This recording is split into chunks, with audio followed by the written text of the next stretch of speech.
Le 23 août, l'Église fête Sainte Rose de Lima.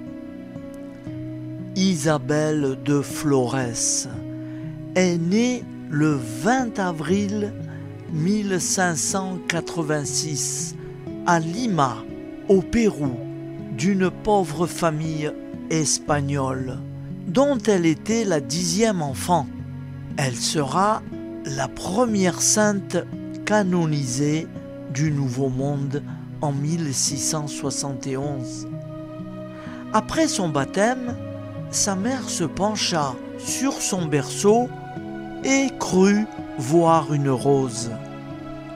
Elle décida alors de l'appeler Rose. Ce prénom lui sera confirmé lors d'une apparition de la Vierge Marie.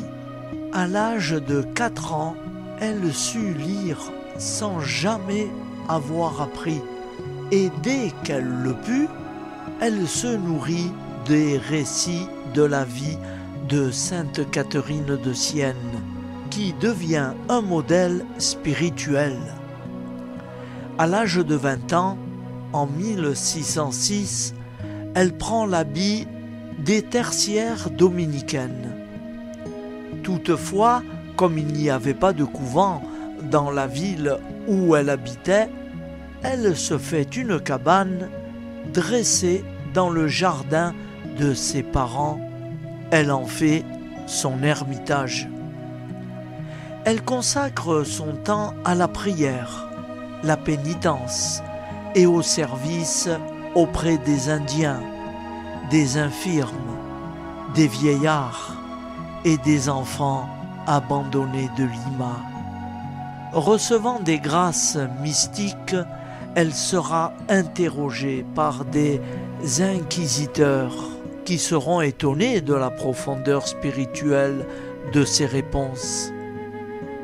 À sa mort, en 1617, à l'âge de 31 ans, le peuple de Lima fut saisi d'une grande émotion, la reconnaissant déjà comme une sainte. Sa spiritualité, Rose par la prière, le service auprès des plus pauvres, le jeûne et les mortifications, veut laisser s'épanouir en elle les grâces de son baptême pour marcher à la suite du Christ, pauvre et souffrant. Son exemple spirituel est Sainte Catherine de Sienne, qui a médité plus particulièrement sur la passion du Seigneur. S'il est vrai que Rose de Lima choisira de vivre avec l'accord de ses confesseurs, de nombreuses mortifications et de jeûnes continuent. Elle reconnaît toujours que la véritable pénitence, c'est d'avoir un cœur plein d'humilité. Sainte Rose de Lima, priez pour nous.